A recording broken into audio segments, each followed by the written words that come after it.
So we are Team Not School. We are an educational app delivery system for parents of kids ages 3 to 9. 14 interviews out of 72 total. We talked to 10 parents, 3 game and app developers, Wow. 1 edtech entrepreneur, and we had 1 date proposition. Very good. I won't leave without who got proposed. Yeah. But we kind of gone with the app gratis idea. So the idea of an app platform that would push customized recommended application with some sort of educational value to parents of kids 3 to 9. For the parents, again, it's free, curated, age-appropriate educational apps for their kids. And for the developers, again, it's solving that distribution pain that we talked about last week. What we're thinking about now is 2 main revenue sources from the developer side. Those would be affiliates through App Store referrals, and then direct sales to game developers. Whenever we spoke to developers, they were always talking about cost per install. And so it seems to us the most logical way to price this thing is on a cost per install basis of somewhere between, the range seems to be $1.30 to acquire a user. Some of the metrics, it's kind of hard to figure out what people are paying on app gratis because it's a lot of numbers that don't quite line up, but it could be as low as 15 cents, it seems low class.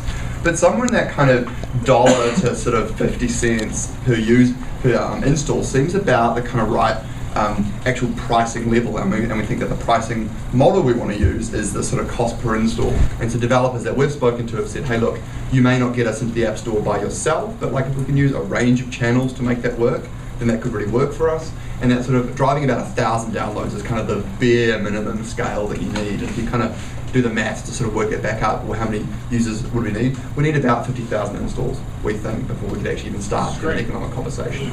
Great math. For the rest of the class, this is the type of thinking you all need to be doing, particularly for web and mobile apps. And it's the types of experiments, let me just make the rest of you feel comfortable. I will guarantee that all these numbers are wrong.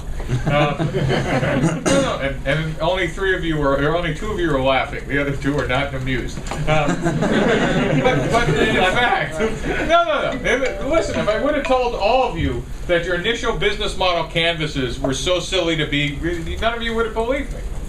The point isn't whether they're right. The point is you're now engaged in the process of running the experiments to figure out whether they're right, and these guys are nailing the experiments. If the rest of you aren't this engaged in understanding customer acquisition cost and lifetime value and whatever, you're not doing what you should be getting out of class. When you're done with the class and you're really seriously thinking about maybe doing a business, you now have some numbers to drop into an operating plan that are not out of some orifice in your body. You have tested them, ran them, and whatever, and that instead of doing a traditional business plan of, I think here's my customer acquisition cost, you guys have actually run a series of experiments, figured out what worked, what didn't. This is how you get there.